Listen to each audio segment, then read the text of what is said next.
All right, everybody, welcome back. It is episode 69 of Bonfire Sports Madison. Nice. Pretty fucking nice episode. I got a Yeah. math problem for you to start things off because I know you're a big math guy. Right. What is 6 times 9 plus 6 plus 9? 6 times 9, that is 63.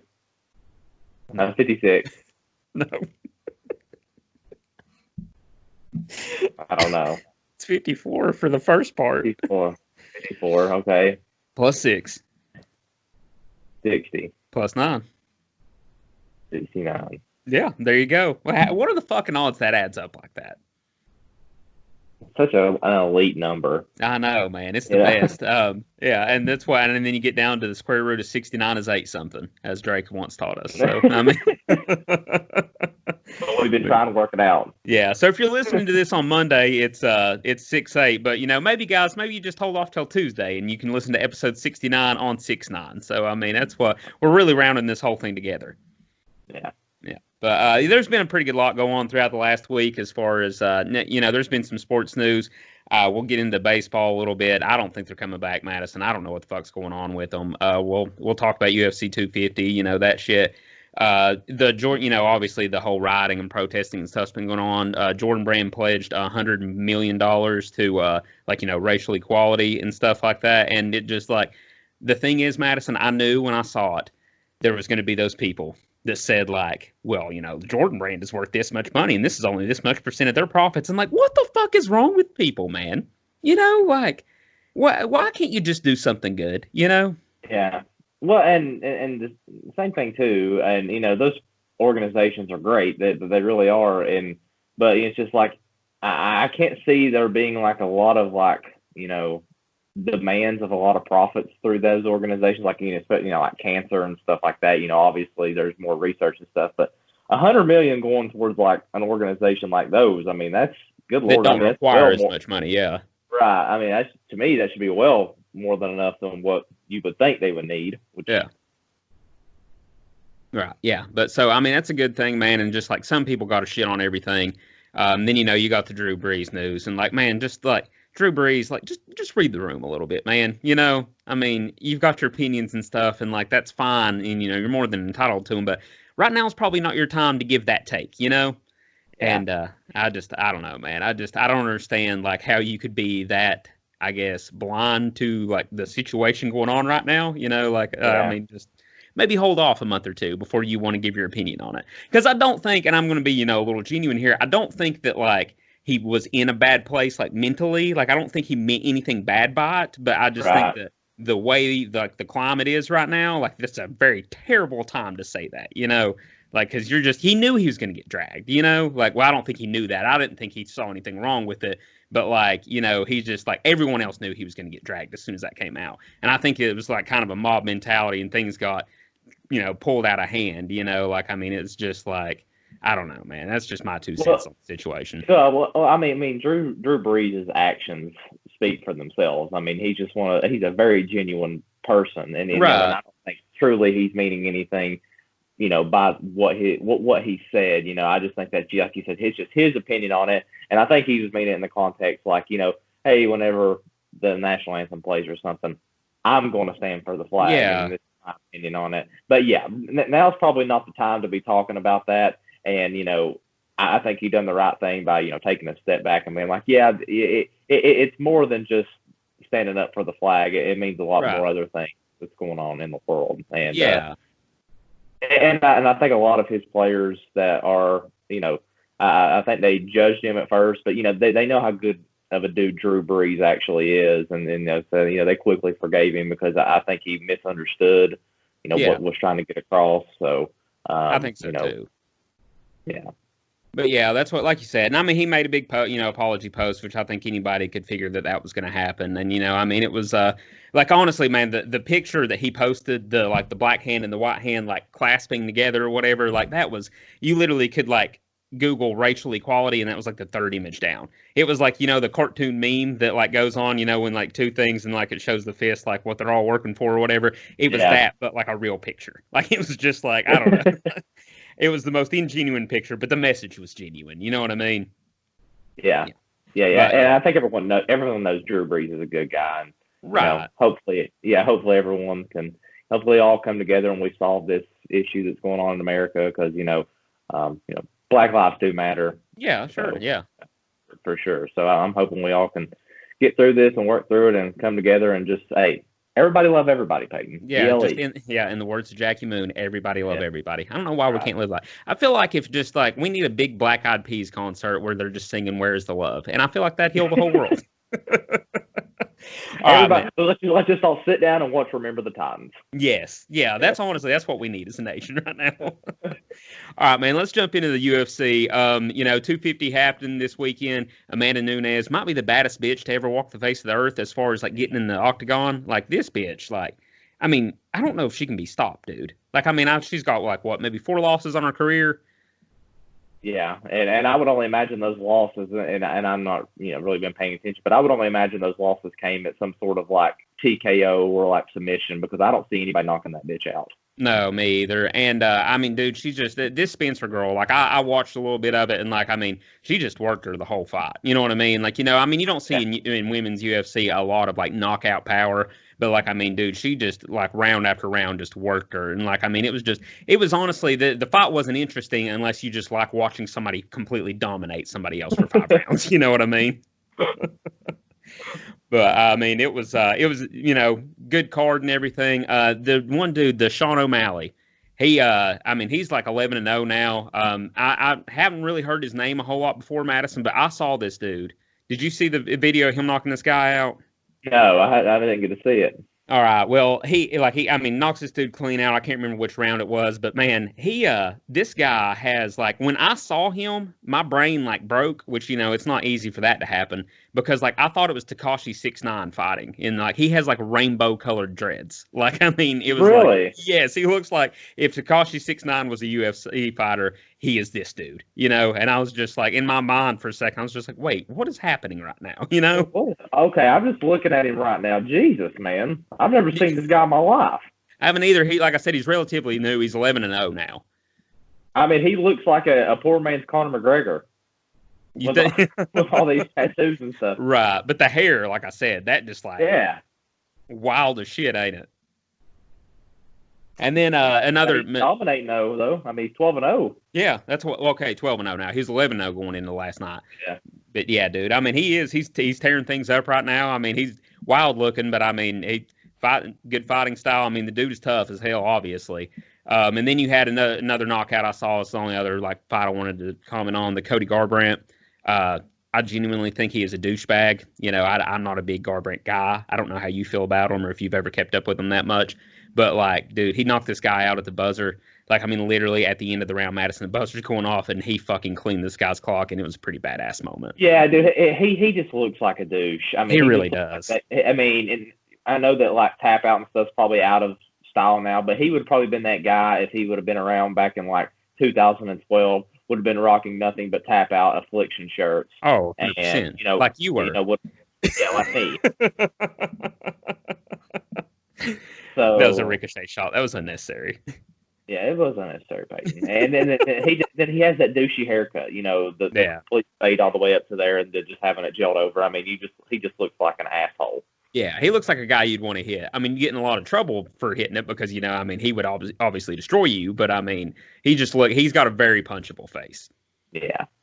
Yeah, and then other news that came out this week in Madison, unexpected for me anyway. It was unexpected, but Conor McGregor has came out of being unretired back into retirement. Retired through a tweet. He is legitimately the Brett Favre of UFC. Yeah. I mean, he just he keeps. It's like, hey guys, I'm gonna come back, and he's like, fuck it, I'm done with it. I'm retiring. And he's like, I'll come back again. And he's like, you know what? Never mind, I'm retiring. Like, I mean, dude, just come on, make your mind up.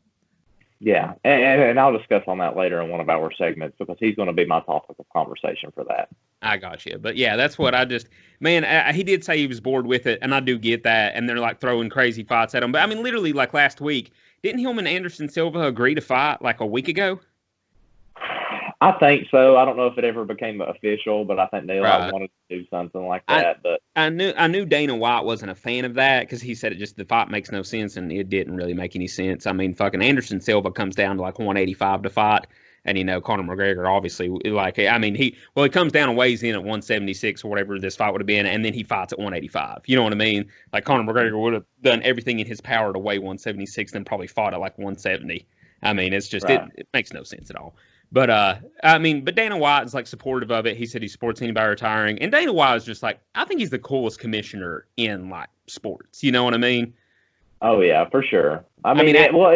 He's in a sport where like people get to beat the hell out of one another. So, he's got to be chill. Right. But he's like laid back too. Yeah. Like, I mean, and he just like, he's very like pro fighter. You know what I mean? Like, I mean, he's the opposite. He is the anti-Rob Manfred. You know what I mean? Like, Rob Manfred is like so pro team, and then like instead of pro player, and then like Dana White is so pro fighter. You know what I mean? Like, he's just like, hey guys, this is about you all. Without you guys, I'm nothing. And then Rob Manfred, on the other hand, which brings me to our next topic of conversation, Madison. Baseball's not fucking coming back. I really don't think it is at this point. I'm generally an optimist, but like, I don't see a way that this gets done.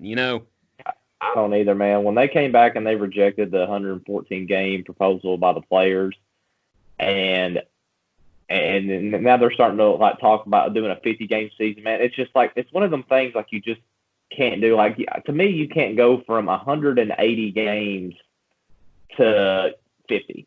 No, I mean, right.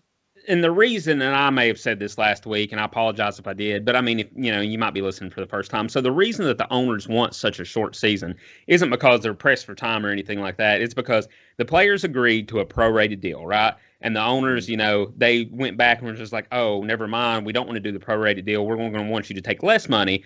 Players dug their heels in. They're like, well, no, that doesn't make any sense for us. Why would we do that?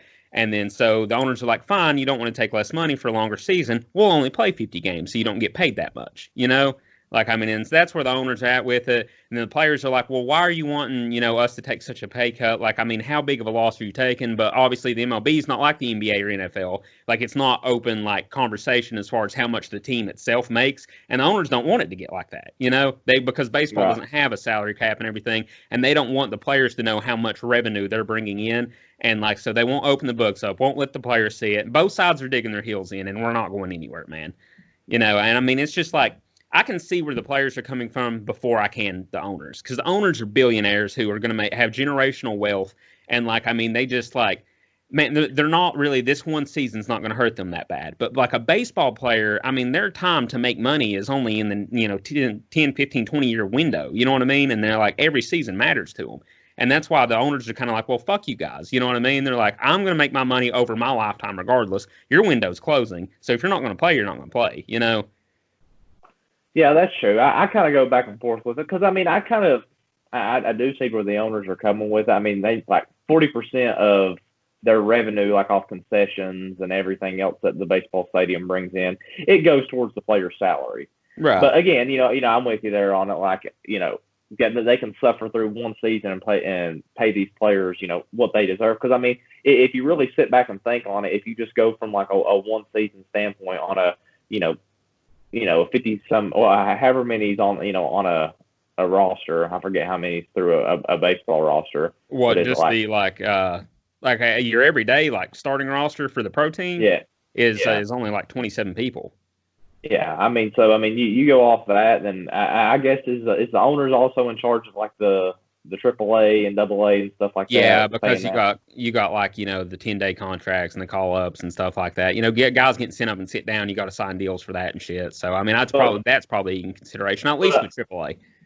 I mean, regardless though, I mean, you take like you said, these owners are billionaires, and they're going to be well off. I mean, you do one season. Just paying those players. That's not even. I mean, even a quarter of what you would actually be bringing in. You know what I'm saying? Yeah, it's not going to hurt. The bottom line, the owners aren't suffering near as much as the players are, Yeah. I mean, and you got to think, too, I mean, if you're a billionaire, I mean, these owners are also taking their money and investing it and stuff. So, I mean, they're also making profits off of that itself. Right, I mean, that's what I'm saying. I mean, the owners are going to be fine no matter what. It does not matter. The team is just a hobby for them, Like, I mean, they've made their money elsewhere. Like, they didn't make their money and grow off of being the owner of a baseball franchise. They do that because they just want to have a hobby, Like, I mean, as a majority case, I think, anyway. But, I mean, it's just, to me, man, go ahead.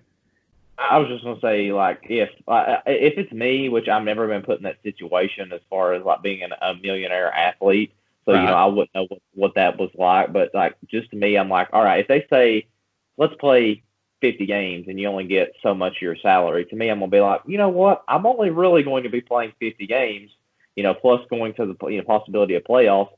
I mean, yeah, I guess technically I can get hurt, but that's still a good chunk of change to be able to, cover, an injury or something like that. But then again, I mean, I guess if you're somebody like, Mike Trout, that's a once in a generational type talent that only takes his pay for just that, and then he ends up getting hurt and it ruins his career, then, that is also going to kind of suck. Right, but at the same time, baseball's guaranteed money, and I think Mike Trout's actually the opposite case, where like he's probably more apt to play than like a guy that just barely gets in, or a guy that subs in and out of the outfield. Because like Mike Trout, like I said, he's going to make $350 million however you fucking spin it. I mean, over the next 13, 14 years, so whatever he's on the contract for. But like, dude, like what people, and we talk about these millionaire athletes, what people don't realize is like 65% of the MLB. Like, these guys aren't on $1 million contracts. They actually make less than $1 million a year. You know what I mean? Like, I mean, your big money's obviously tied up in these huge name players, and yeah, it's probably not going to hurt them as bad. Who it hurts is the, other 65% of the league who isn't making as much and probably aren't going to have a 15, 20-year career. They're just in the, the highlight of their playing career, and like, whether it's the next 4 or 5 seasons. I mean, that's the thing. Baseball, like, there can be a guy that just he's hot for 4 or 5 years and like, I mean, makes a team for a while and like, but I mean, he's not going to have the longevity that the rest of them have. You know what I mean? That the big name guys have, because that's why they're the big name players. They're going to be around for a long time, and that's just that's the way I look at it. You know what I mean? Like, you've got guys that like they have to make their money right then, right now. You know what I mean? And the owners, like I said, are going to be fine one fucking way or the other.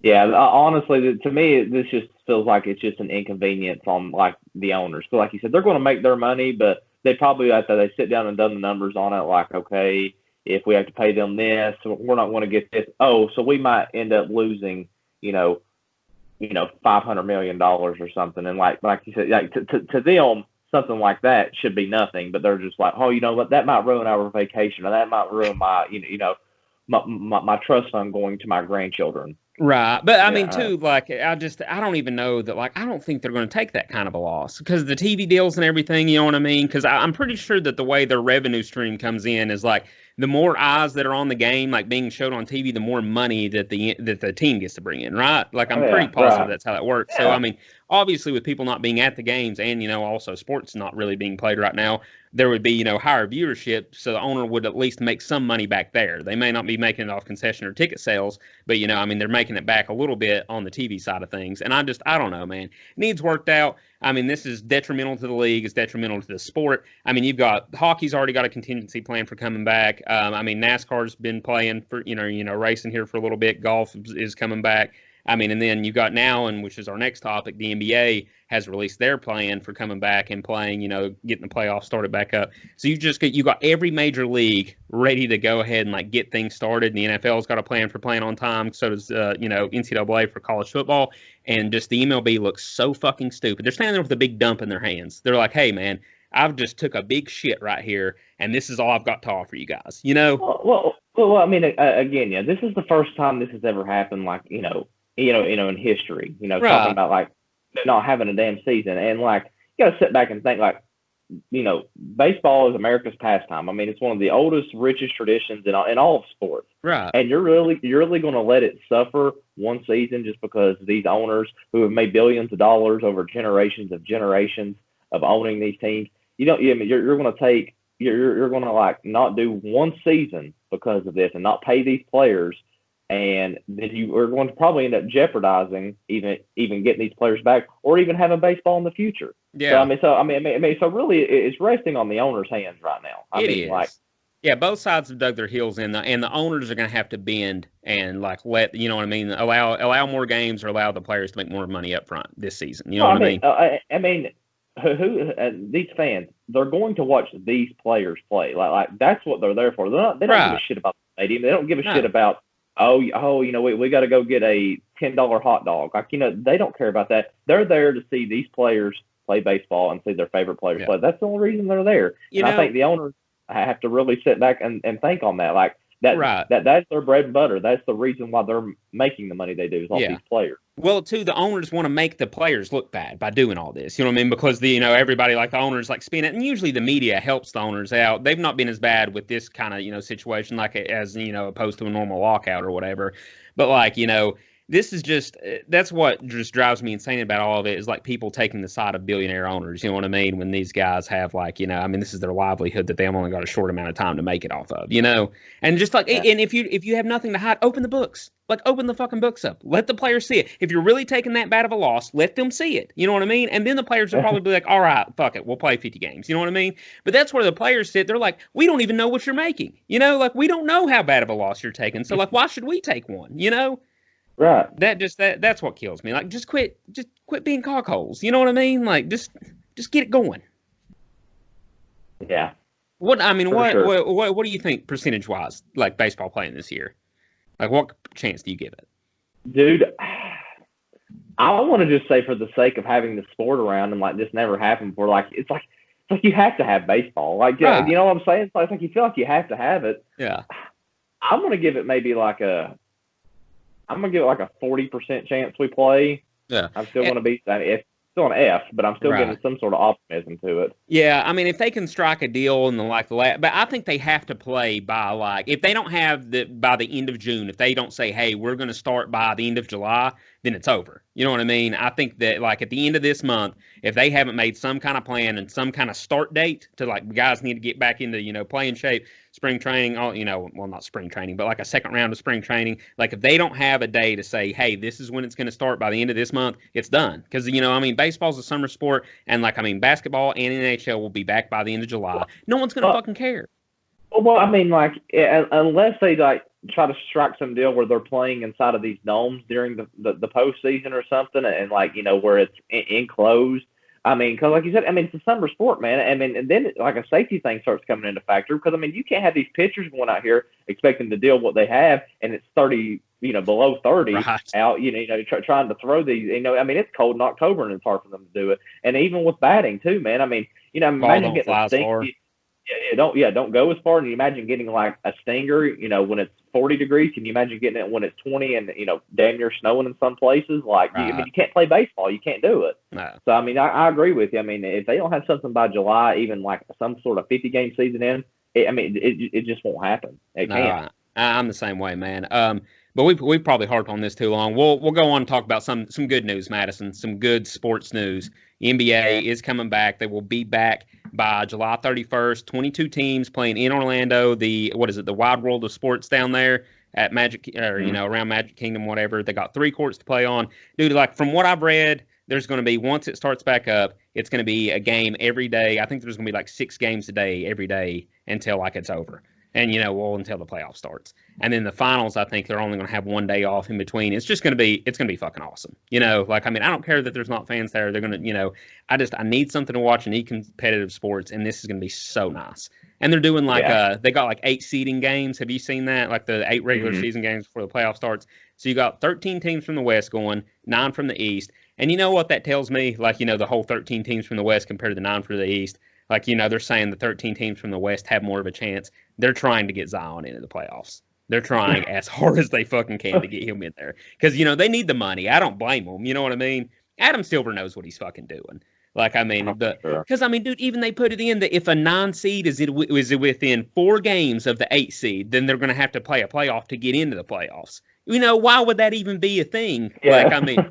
Unless you were just specifically trying to get that one team in from the West, and everyone knows, like I said, it's the Pelicans. And the way that's going to work, so if the Pelicans finish within 4 games of the 8 seed, then they have to play I think they play a little series to get into the playoffs, and the 9 seed has to win 2 games, but the 8 seed just has to win 1. So, if the 8 seed wins the first game, it's over.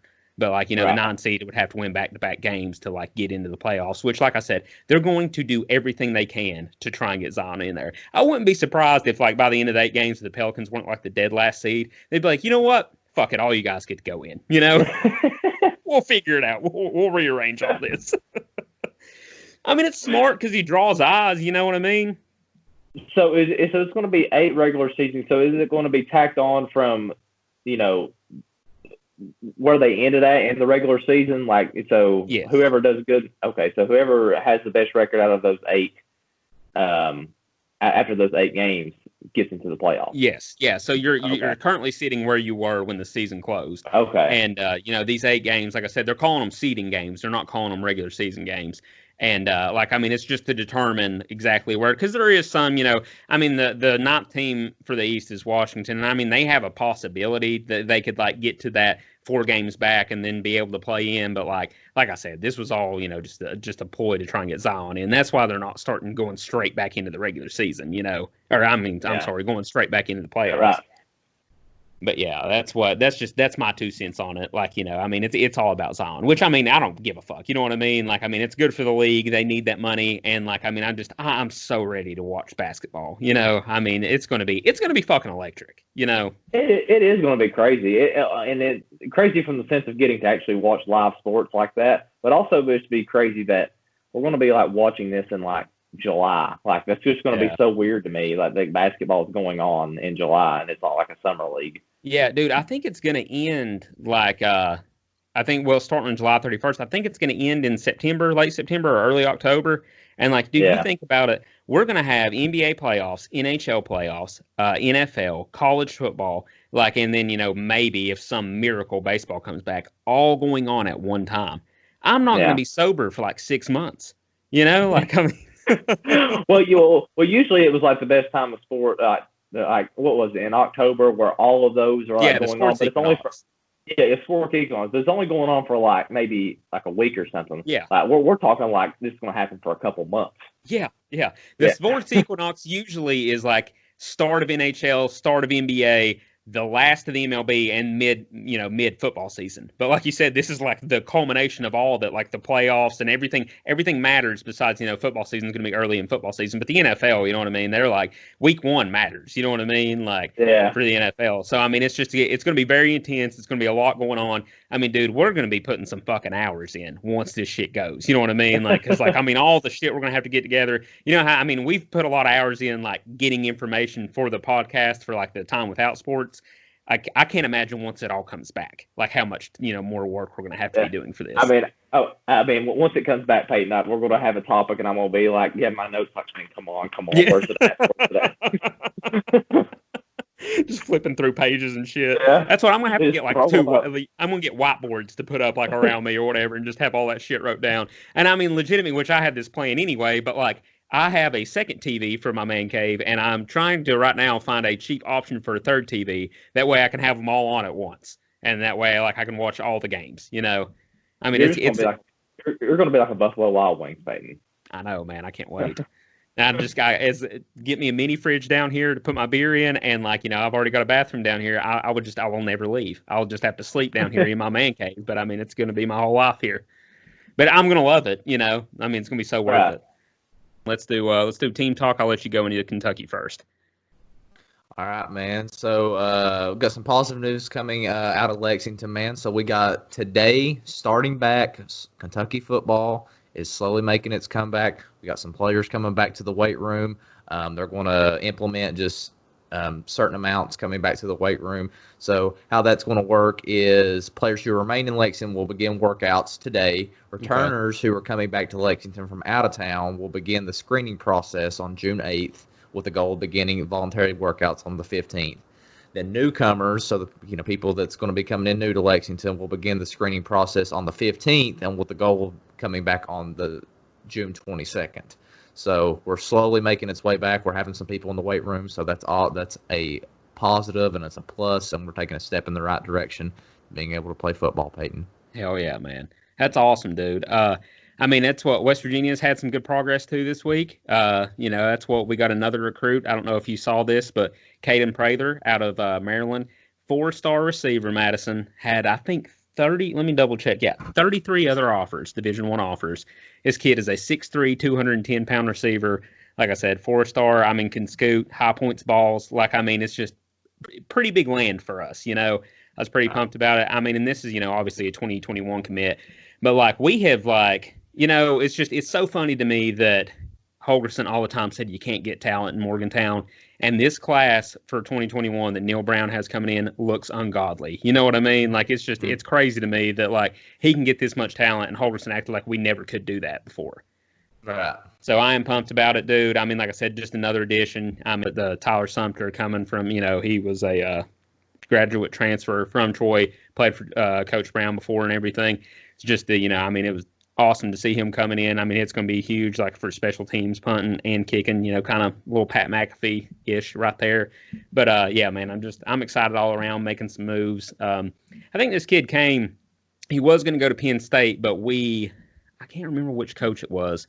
But he came, Neil Brown brought him onto the staff, and he was like a huge part of his recruitment at Penn State, and so that's why he committed to WVU. So just pumped about that, dude. I mean, all things coming up for West Virginia.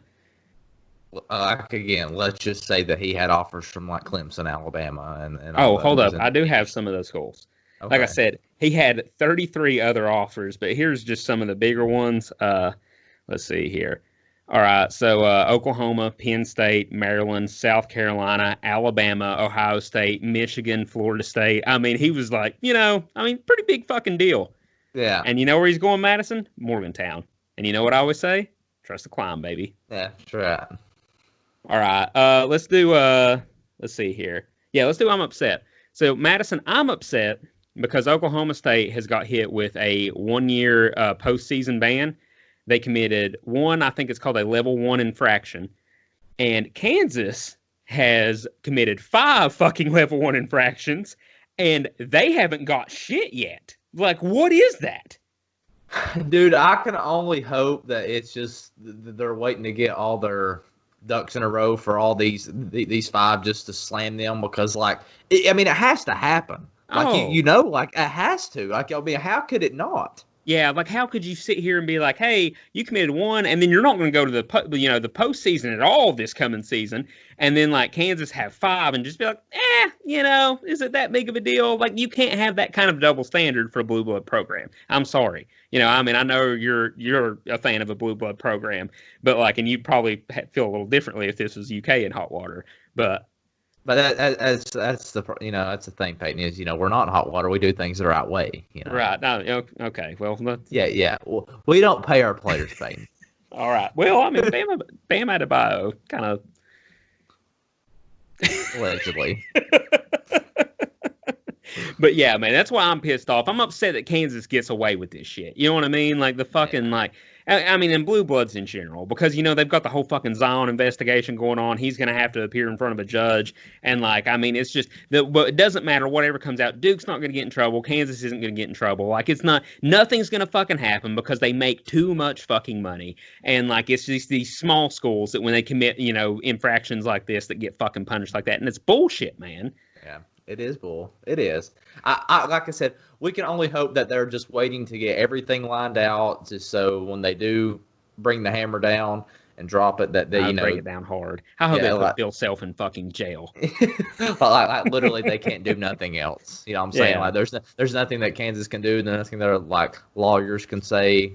Just hopefully that's what it is. But if not, man, I hope so. If not, that just proves furthermore that the NCAA is just so corrupt and shitty. So fucked up, man. I mean, just like the whole. I mean, I was harping on the whole paying the players thing for a long time, and I mean they're allowing them to make money now, which is good. That's a step in the right direction. I don't think they'll ever go much further with that, at least for the time being. But like now, I'm just extremely pissed that these blue blood programs can blatantly cheat. I mean, like blatantly cheat and not get fucking punished like these small schools do. Yeah, it's just really nice to be a part of a blue blood program that doesn't cheat, and they do right. things the right way. Yeah, because your head coach has never had any allegations. Never. Yeah, and not at Kentucky. He would never. No, hey, whatever he does in his past life, that's on him. Right. Yeah. Well, that's true. But I mean, it's just like I said, Bam Adebayo somehow came up with $36,000 while he was playing. I mean, where did that come from? I mean, he probably took out a small loan and he'd be awesome, So he probably paid that back. Yeah, I'm sure some bank probably approved that. Yeah. Anyway, yeah, so that's why I'm sorry, Matt. This is ricocheting against Kentucky. I shouldn't do that. I mean, that's why I'm mad at Kansas. We don't deserve that. No, yeah, exactly. Well, yeah, not until anything comes out. But yeah, That's what I'm upset about. Hey, I'm telling you what, Kansas, they well, you know what we do, Peyton? We cut the nets. We cut the nets, and Kansas is they cut the checks. So, all right, I like that. But all right, what are you upset about this week, Matt? Okay, so I'm upset that the state of Kentucky has reopened restaurants everywhere, obviously in the state. I mean, they've been this way for the past 3 weeks now. Yeah. And there are still majority of the restaurants that won't allow people to dine in. Yeah. I don't, like, it pisses me off. Like yesterday, I was going to go to one of our favorite places, get some sushi, go in there and dine in and eat. No. And they said, no, we know we're allowed to go back in and do dine in, but, just for the safety of our employees, we're wanting to not only do carry out, which, hey, that's on them. That's their decision. Right. But just to me, if they're allowing you to dine in, you should have that option to go.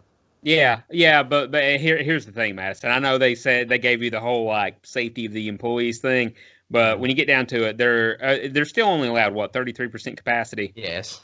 And they don't want to pay their employees to come in fully staffed and then have to provide more food for 33% of the income. I know, but fully staff them. I know, but they have to bring back more people than just for carry out. You know what I mean? And then that's more people you got to pay. That's more food you got to bring in. There's less, you know what I mean? There's more overhead for maybe not potential of making as much money as you could if you were fully 100% open, right? So that's, and that's too, like most places, like I went to an Applebee's that had was dining 33% capacity. And like, they don't even have their full menu because the more expensive stuff they don't want to put on there because they could possibly, lose money trying to bulk up on it and people not buying it as much. You know what I mean? Well, see, I get that. Right. I can get that, but it's just like, don't ball tease us. Don't tell us that we can go back to our favorite restaurant and then you say, no, we can't. It has to be carry out. No, because there's nothing like eating inside and then, taking it home and eating it. Like, you want to eat there when it's hot. Yeah, dude, that's my biggest bitch about my favorite, my favorite restaurant on this earth, which that's another thing I could get I'm upset about is my, starters, which is the Holy Land for me. You should make that for next week. I'm going to. I will really go the fuck off on that because, I mean, that's just, I love that place. But, yeah, that's one of my biggest bitches with them with their carry-out food. Like, it's just, like, so good when you're there, but when you bring it home, it's so soggy. Like, the fries and everything, it's just completely different. You know what I mean? Yeah, it's not the same, and it's horseshit. Yeah. They should have just said that we're still not doing dine-in. Like, don't even give them the option. Yeah. Dude, I mean, but, like, I will say this, Madison. I dined in, and I had a draft beer brought out to me. And I almost cried, like tears of joy. Because, like, I mean, I hadn't had, like, a draft beer at a restaurant in months now. I mean, it's just like, and I really didn't dawn on me until, like, I was right there getting ready to drink it. And I was just like, oh, my God, this is heaven, Yeah, you got to appreciate the small things in life, man. Yeah. Yeah, for sure. But, all right, Madison, let's move on to Guess Who's Back. Not only was it draft beer for me, but Guess Who's Back of the week, Madison? Carole fucking Baskins. So she has been granted Joe Exotic Zoo. And, like, I mean, so when he gets out, he's going to kill her, right? Like, I mean, has to kill her. Yeah. If he was only going to kill her for $1,000, then he is going to try he's going to do it himself. Right. I don't know what happened, like, in legality that she got the zoo. Like, well, I don't. I'm serious that I really do think this was one big, this was all one big ploy, one big plan by her and this guy that, whoever took over Joe Exotic Zoo, I forget his name. Jeff Lowe. Yeah, I think this was all one big thing. And there also is a conspiracy out there that Jeff Lowe was her first husband. I know, I've seen that, and the pictures kind of look convincing. Yeah. But that's something I want to get into too. Is just like that. Did you see where they're reopening the case of her husband's disappearance because they found out the will was 100% forged? Which, like, no shit. You know what I mean? That could also be my no shit Sherlock for the week. Is that like no shit? It was fucking forged. It said in the event of my death or disappearance. No one puts that in a will. Like, that has never in 100 million years ever been in somebody's will. When they were writing wills on rocks and people disappeared weekly, like, back in medieval times, no one fucking did that. You know what I mean? You had that old guy. He was a lawyer who handles that stuff. Like, I mean, that's what he does for a living. Still the most ridiculous tie I've ever seen. Yeah. I mean, but he handles that stuff on a daily. I mean, he is a a wheel doctor, and he said, out of all my times doing this, not once has that ever been brought up. Right, and that's what. So yeah, she's back in the news, man. Which, like I said, this may not have been good for her because the like investigation into her husband's getting brought back up. But like, it's just, dude, and that documentary, it feels like 15 years ago now. I know. Like, I mean, time has just moved so slow since like the whole quarantine and like shelter in place and all that stuff, and like, but too, and like, I mean, I'm getting off on a tangent now, but like. These like protests and riots and stuff, like I just saw like 75,000 people in like together in Philadelphia at one time, and like it's just crazy to me that like probably there's been people that like had a family member die and couldn't go to their funeral like a week ago, and then there's like you look on TV and there's 75,000 people together, and like you've not seen incredible spikes in these numbers and everything, and you're just wondering like what's been the point of all this, Yeah, it sucks. There isn't one. Yeah, like it just, I don't know, man. God bless. This whole thing has sucked balls. I mean, that's all it boils down to. Yeah, it has, dude.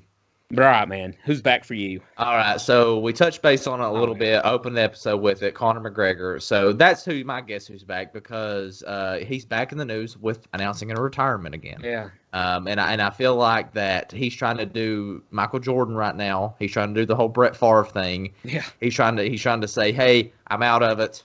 I'm not going to come back, and then boom, he comes back, wins the fight again. And honestly, he's not done.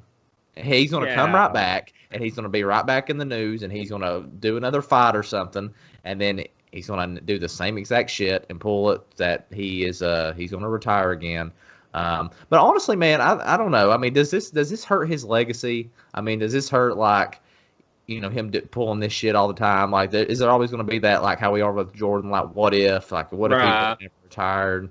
I think once somebody that comes around and is dominant for like, longer than he was, like, because that's the biggest thing is like you look at is, he was so dominant in the time he fought. But like, I mean, like you said, with all these retirements and all this time away from fighting, like, I mean, it's just, there's always a question mark of like, what if he fought more? You know what I mean? And then like, with Jordan, like everybody wants to throw, because Jordan only had like a legit like 13 seasons. What if he had a full 20, 22? You know what I mean? Like that's the only knock on him. And I think until somebody has like a substantially longer fighting career and everything, and that's successful across that many weight classes, then that will be when his legacy gets hurt because of it. But yeah, I do see it happening at one point. You know what I mean? But his big thing is he said he's bored, and like, I mean, I guess I get it. When you've already made millions and like you don't really feel challenged that much. I just think, man, if you're that bored, fight Khabib again. Yeah, exactly. I mean, prove you can beat him, because he says he thinks he can beat him, but like, prove it. You know what I mean? I think that's what we all want to see. Yeah, I mean, and that's what, and to me is him being as awesome and as dominant as he is, and still very well is probably in his prime. I mean, for the most part, like I just feel like that. You need to, if you're an athlete and you're a competitor like that, you would to me you would want to get out there and try to. Beat the best. I mean, to beat the best, you got to, fight them. So I just feel like that you need to.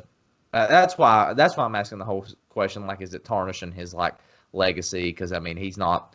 He's going into retirement basically in his prime, and he's like, he hasn't beaten Khabib, and that's what people want to see. So like, he's going to get to the point if he stays retired and they don't fight, it's going to be like, man, were you actually the best? You know what I'm saying? Right. Or was you scared?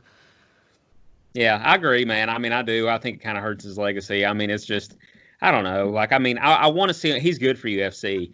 And, I mean, that's what I was talking about earlier with Dana White. Like, it's cool that Dana White is so cool about everything, because, like, you would think that he would, like, try and force him. Because, I mean, obviously, he's big. He transcends the sport. He's bigger than UFC is. You know what I mean? So, he brings in more revenue than anybody else. But Dana White's like, man, if you want to retire, go ahead and retire. You know what I mean? I ain't going to say shit to you about it. I think it's probably trying to keep, like, a good, like, good relationship with him, just in case he does decide to come back like he did. He probably doesn't want to piss him off and get on here and blast him on the news media and stuff, and then Conor McGregor's like, well, screw you, I don't have to come back. I'm already a millionaire and made a name for myself. So that's another thing, man. Like, his last fight feels like 10 years ago. You know what I mean? And like, we've been talking about with quarantine, and he fought in January of this year.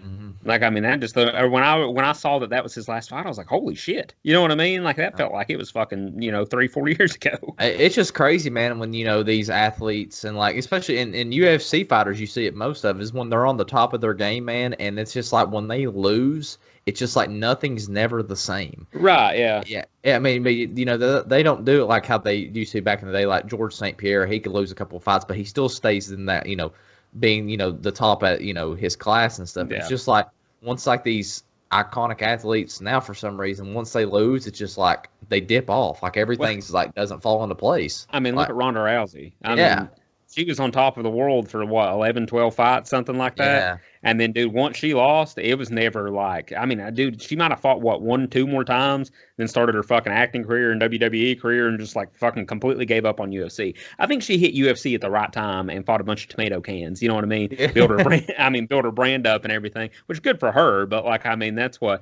I think Amanda Nunes would absolutely like fucking wipe the floor with her. You know what I mean? Yeah. Oh yeah, I mean if Cyborg can do that to her and Holly Holmes, then Nunes definitely can. Yeah, that's what I mean. It's just it is like you said. UFC is a weird like thing where, especially in today's like fight culture, like once you kind of like get crowned and then like dethroned, then you're kind of done with it, Yeah. But yeah, that's all right, man. Let's move on. Next segment, who's in danger, Madison? My who's in danger is my Boston Celtics because. NBA's coming back. Got the got the playoffs coming up and everything. So Kevin Durant and Kyrie Irving, and I think I talked about this, a month or so ago on this podcast, but like the potential that they could be back if the season started up. Well, they're both fucking healthy now.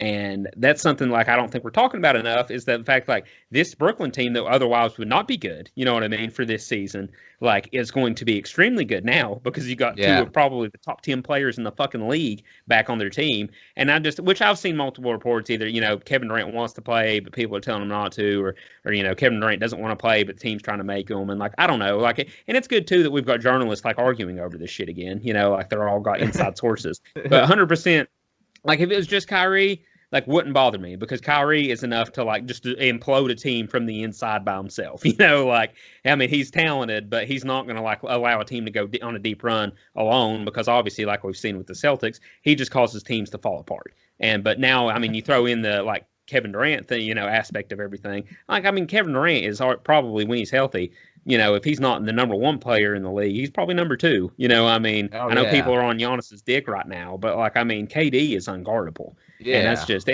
dude, and that's my luck that, I mean, obviously, like, I'm super excited sports are coming back. And don't get me wrong, like, I mean, I'll be happy to watch it, but like, the point of me being a fan is like I'm going to get mad when this shit happens. You know what I mean? Like I think Boston right now, if everything stays the same, they'd play Philly in the first round, which I'm not worried about. They own Philadelphia in the playoffs, have for the last several years. But like we're going to run into Brooklyn in the second round, and we're going to hit a fucking buzzsaw because like if they are like 100% healthy, like they're saying they are, and if they're in rhythm and playing good by that point, which they probably will be, like I just don't know how you beat them. You know what I mean? I mean, everyone's going to be healthy, man, and that's the thing that I mean. Even I don't know if even the Wizards even have a shot to get in it, but like even John Wall came back out and said, "Like, listen, I'm 100%." I mean, John Wall's always usually hurt, so I mean, if he's playing 100%, that's true. I'm just saying to watch out for. I think it's going to be one of them years, which it's a weird year anyways, but I think it's going to be one of them years that like, now that these teams have rest and they're healthy and they only have these 8 games to prove themselves, like, I mean, you're going to get like a team that you would never have thought could get to the championship or make a deep run just because they're raring to go and they're ready. And not saying like the top teams like LA and like Boston and stuff's not going to be too, but I'm just saying these other teams that basically have like nothing to lose, they're healthy and going to go, so that like people like Boston and LA is going to get like their best shot. Right. Yeah, I mean, that's for sure, man. I mean, like I said, I mean, that's a completely different team than like otherwise if things proceeded like normal, Brooklyn would have not had either of these players and like would have been, probably bounced first round, no problem. I mean, Spencer Dinwiddie's not going to carry you to a fucking like, I mean, first round win. And do they still have that Allen kid, the big old 7-footer? Is he still Jared Allen? Yeah. Yeah, and he's pretty good. Yeah, he's good. I mean, fucking they've got DeAndre Jordan. I mean, rebounding machine. I know he's not what he used to be, but I mean, still good player. And like I said, I mean, Spencer Dinwiddie thinks he's a lot better than what he is, but he is still like, good. Fucking Karis LeVert is no slouch. I mean, they've got a pretty talented team. They've got a lot of good role players to put around 2 superstars like Katie and Kyrie, and they worry me, man. I mean, it's just I'm gonna get, like I said, I mean, people are probably going to like bitch at me because I'm gonna get extremely mad when like Boston loses, but like that's 90% of me being a sports fan is being pissed off over my team's losing. know what I mean? Right. Like, that's why I'm going to be excited for it to be back so I can get mad at it again. Okay, so mine of who's in danger, Peyton, and we kind of touched base on this earlier, but I'm going to gear more towards the player on this team. Okay. So my who's in danger is going to be Cade Cunningham with Oklahoma State, and that son of a bitch is getting everything that he deserves. Yeah. And the reason why I'm saying that, was he on UK's, like, did he have UK in the top 3? I mean, it was between Oklahoma State and Kentucky threw everything they possibly could. I mean, spent so much money recruiting this bastard for him just to turn around and say, you know what, I'm going to stick with Oklahoma State. So I don't even know if he even cares about a championship. He probably doesn't, because he's a heartless bitch, and all he cares about is himself and getting to the NBA. But you, my friend, you are deserving not to get to even play into the postseason, which I don't even know if he's even trying to even get out of his letter of intent and want to reopen. Because if he is wanting to do that, then hey, we'll welcome you with open arms, pal. But if you don't, you backtracked fast on that. But if you don't, screw you, buddy, and you're getting everything you deserve. I knew, like, I when I saw the list and saw that you had Cade Cunningham on there, I was like, who is this? You know, I knew that he was with the Oklahoma State thing. I should have known that you were just pissed off he didn't fucking commit to Kentucky. Yeah. Well, I mean, for people who don't know Cade Cunningham, he's like the number 2 or 3 player in the class. He's, I mean, unbelievable. I mean, he is a damn good player. I mean, he is the number 1 point guard in all of the nation. So, I mean, he's going to be a top 3 pick next year, regardless. Right. So whether or not he plays in the postseason. Yeah, whether or not he plays or not. But yeah, screw you, Cade. But hey, Kentucky will find a scholarship for you if you decide to reopen. Oh yeah, there'll definitely be one there. You know, I mean, they'll pay you more money too. Yeah. For sure. But hey, we do it in the right way, Peyton. Though. The way you don't get caught. Yeah.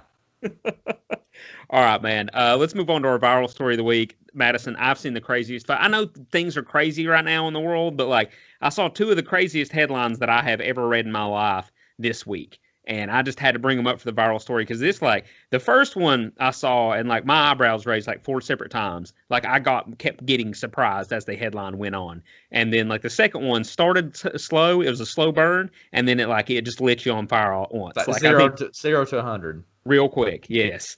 I mean, just, all right. So, yes, this viral story of the week, crazy ass headlines that I've read on Twitter, which are from real, like, actual blue check mark, verified accounts. So this is real news stories. All right. Number 1, Madison. Spanish porn star Nacho Vidal. First off, great start. Yeah. Spanish porn star Nacho Vidal, who likes to advertise his aromatic candles shaped like male genitalia on Twitter. I like how that was a nice little add-in they threw in to like describe this guy. It's like, hey, he sells good smelling candles shaped like his cock on Twitter. So that's a nice little bonus information that you learn there about him. He has been arrested on manslaughter charges following a man's death during a mystic ritual in which he inhaled psychedelic toad venom. What the fuck happened? I still don't know if I fully understand. It just went, like I said, I just kept getting more surprised. Like, Spanish porn star? Yeah, okay, good start. Sells cock-shaped candles. All right, nice little piece of information. Been arrested on manslaughter charges. Holy fuck, you know what I mean? Wasn't expecting that. Turns out it was during a mystic fucking ritual, and he inhaled psychedelic toad venom. Like, what the fuck?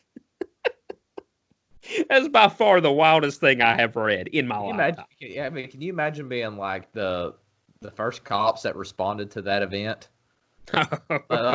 Policemen that got there, like, what is going on? Yeah, how do you write that report? And then getting one to believe you. I mean, that's what. Jesus Christ. All right, and my second one, Madison, this headline. All right, this is the one I was talking about. It kind of starts out slow. It feels like the information in this headline got put in backwards. You know what I mean? Like, because you think when you put a headline grab up, you want it to be like the most alarming information first, so people click on the article. This was the absolute opposite. So it says the Bay Area saw no new COVID-19 deaths for the first time in 3 weeks. Good news, right? And then it says a local bartender and spirits maker was arrested on child porn charges. Okay, a little different news, bad information. You know what I mean? Yeah. Like, don't like reading that. And then the Richmond man found eating his dead grandmother has been charged with her murder. Just hit me with that information all at once. Dude, I don't. You go from literally 0 to like, oh, there's some news, and then to like the second one, I feel like jumps you up to like 90%. Oh, yeah, it's 100%. And Madison. A man was found eating his dead grandmother. Turns out he killed her. I'm talking about the second one. I'm talking about the bartender, on the child porn charges. Yeah, I feel like okay, that goes from 0 to like 90. And then this one just is like busting out of the 100 radar. Blows the fucking doors off of it. Yeah. Man was charged with the murder after he was found eating his dead grandmother. Like, my thing is, like, are you surprised he murdered her? He was eating her. You know? That's what's crazy to me is, like, it's just like, well, the man who was found eating his dead grandma, turns out he killed her. Like, yeah, no shit. Yeah. And he probably has other hidden body parts of his other family members somewhere else. Yeah, that's why I would honestly, if there's somebody else dead in the family, I'd start looking. You know, maybe his intestines would be a good place to start. All they should have done was put the lotion on the skin, Peyton. I mean, that's just what this is. Wow, this is 2020. You know what I mean? This is just a weird ass year. A weird world we're living in right now, man. All right, let's wrap the episode up, Madison. Power ranking. This week we're going to do, in honor, since we're probably not going to have a baseball season to watch. Let's talk about baseball. Let's talk about things we love about baseball. We're going to power rank shit that baseball players do on the field, right? Right. Credit to you. It was your idea. It's a good power ranking topic. Help me out here. Weekly tradition. Well, you went first last time. Okay, so you go first. Yeah. There we go. You know what? Like, from here on out, let's just agree that you tell me who goes first. Okay. All right. Yeah. Because honestly, you could probably say you every time, and I don't think I'd ever know. You know what? I'm writing this down right now. I went me. I'm just gonna write me. That's all I need. There you go. Okay. So my first thing I'm gonna so for my number one pick here, I'm gonna say like just things that baseball players do is chatter in the dugout. Oh, like chirping the pitcher? Yeah. Okay, yeah. That's good. Yeah, chirping the pitcher, or, you could have some other players, because in the dugout on the opposite side, chirping at the batter, which, there's not much during that sense of it. But just chatter in the dugout, man. All right, yeah, I like it. Good pick. Solid first pick. Yeah. Me, I'm going to go with pimping home runs. Okay. I love pimping a homer. It's just you're probably going to get your head took off your next at bat, but it's so worth it in the moment. Looks really fucking cool. Okay. My next ones are going to be, the next one I got is going to be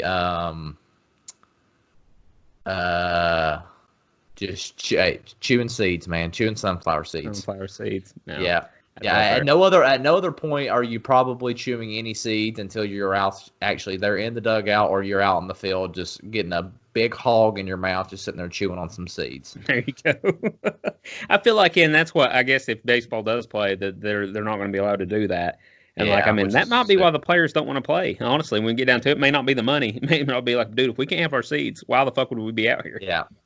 All right, man. My second pick, I'm going to go with. When like a catcher, this doesn't happen a lot, but when a catcher or like an outfielder like guns somebody down for the third out, like when they start like trotting off the field mid throw, like they know they got them. You know what I mean? Yeah. Like that is the equivalent of pimping a home run. You know what I mean? Right. When you pimp throwing someone out, like gunning somebody out like that, that's cool as shit. I love that. I like it too. Yeah. All right, man. Third pick.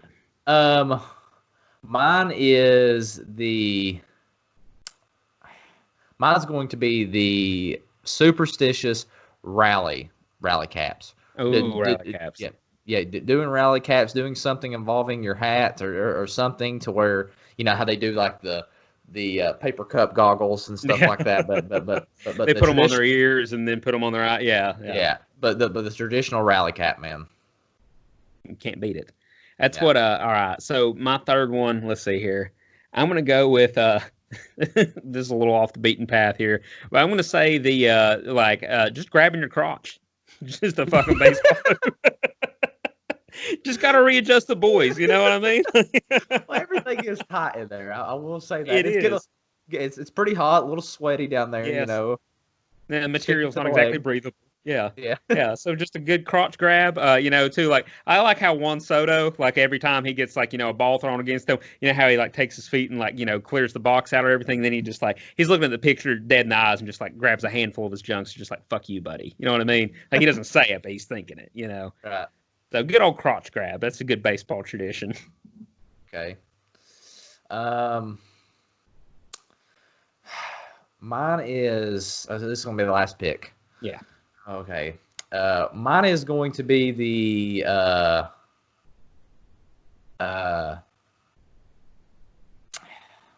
okay. Mine's going to be after you have you have the guys that's talking on the field, and I don't know how we're going to put this, but when someone gets like 2 outs, and you had those guys that whoever catches the ball, they automatically throw up the 2, saying we got 2 down. Okay.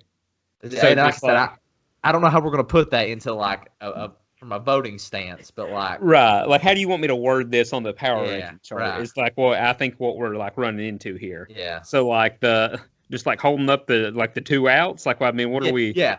Holding up. You got 2 outs. Okay. All right. Let the guy who lets the team know you got 2 outs. Yeah. There you go. Okay. All right, man. So for my last one, I'm going to go with, and even though this is against me as a person, I'm going to go with a pop-up slide. I think that's about as cool as it fucking gets. But I don't personally like them because I destroyed my left knee in 8th grade baseball doing a pop-up slide. So that's what I mean. A lot of the problems that I've faced in my life came from a pop-up slide, in practice of all things too. So, yeah. So, but pop-up slides are cool as shit. I said pop-up slides at first. So that's a good one. Yeah, I think so. Honorable mentions, Madison. What do we got that we missed? I think mine's going to be the rounding of like a bag, and then you going back. Like say you're rounding first, and you're tracking the pitch down, and then you go back and you automatically go to your first base coach. You give him the fist bump, unroll the sleeves and the gloves and undo the gloves. Undo the gloves, put them in your back pocket. Yeah, that's true. I like that. Just like massive dips. I know that like that kind of goes with like chewing sunflower seeds. That's why I didn't take it. But like, dude, it's nothing like, and you hardly see it in the MLB anymore. But like, dude, it's just got a big hog leg in. You know what I mean? Like, you can't beat that. I mean, that's just like that's as baseball as it gets. And then you got off of that, like it's just like Suarez for the Reds, constantly blowing bubbles, like bubble gum and stuff, like a big thing, a big league chew. I mean, that's just that's baseball. I tell you what, one we missed, charging the mound. Oh, dude, yeah, damn, how do you fucking forget that? Yeah, I don't know. This is like somebody throwing a pitch at you, and the whole team wants to kill each other. Yeah, yeah. I mean, you literally have. Yeah, I mean, literally, you just have pitchers coming from the bullpen just to come out and just swing and try to hit somebody. Fuck yeah, swing for the fences, dude. Yeah, they've done nothing to one another, Yeah, or another one, if you're the Yankees, putting pine tar on your hat if you're a pitcher. Yeah. True. Oh shit, yeah, but dude, this was good. This is fun. I like. Oh, bat flips, Madison. Wouldn't that be pimping home runs though? You think that falls into the same category? Because I think when you pimp one, you're like just kind of watching it, not taking your bases. You know what I mean? Yeah, but I would also do the same thing. Like if I hit a home run and I pimped it, then I just do a bat flip. Yeah. Okay, so that falls in the same category. That could have been a subcategory off that. Yeah. Yeah. So you go like pimp and home run, and then like under that you just put like in small italics bat flips as well. Right. Yeah. But yeah, man, I mean, it's just, damn, this makes me miss baseball. I know, me too, man. Fans' perspective of this list, just a good, like, I don't know how you feel about them, but a big bratwurst and a draft beer, like, just, man, that's America, Yeah. Just watching a baseball game. Bag of peanuts. Yeah, damn. Like, just a little, ice cream and the little batting helmets. Like, that's just, man, I just need baseball. Like, what the fuck, Come on, guys. Figure it the fuck out. Just figure it out. That's all you got to do. Figure it the fuck out. All right. Well, yeah. Hate to end the episode on a negative note. So, I mean, but yeah, we just hopefully we get. Well, NBA's coming back. There we go. Positive note. All right, guys, we appreciate you tuning in with us. That's all we got for this week. Make sure you tune in with us again next week. Next Monday, we will be back. Also, be looking for Ball Me. Comes out on Thursdays. We missed last week. Had a little scheduling error, but it's fine. We'll be back on schedule this week. We'll probably be talking about the return of the NBA a little more in depth. Make sure you're checking us out, following us on all our social media at Bonfire Sports One. We're going to keep trying to get should have somebody else, another interview for next week. We're going to try and get, keep getting athletes on, guys involved in sports. We're trying to give you all as much good sports content as we can in this time until we get sports full blown back. You know what I mean? So just excited for that. Matt, you got anything to add? No, man, everything you said, always times 10. Also wanting to give a shout out to one of our, listeners who is he is a Bonfire Sports junkie. He's always tuned into every single episode. I want to give a shout out to Josh Francis on the birth of his first child, Harper. Oh, congrats. Yeah. Hell yeah, dude. That's he's A1 since day one. Probably number one fan, number one listener. So yeah. He's also my biggest critic, and I won't put that out there. Well, we expect a lot out of you, Yeah, exactly. But congratulations, man! And if you listen to this, I'm extremely happy for you, dude. Yeah, congrats, man. That's fucking awesome. But yeah, he's gonna make an awesome dad. Yeah. Well, all right, man. Let's wrap the episode up. Guys, like I said, thanks again for tuning in with us. We will see you all again next week. Start following us on all our social media at Bonfire Sports One, and as always, you guys are the fucking best. Peace.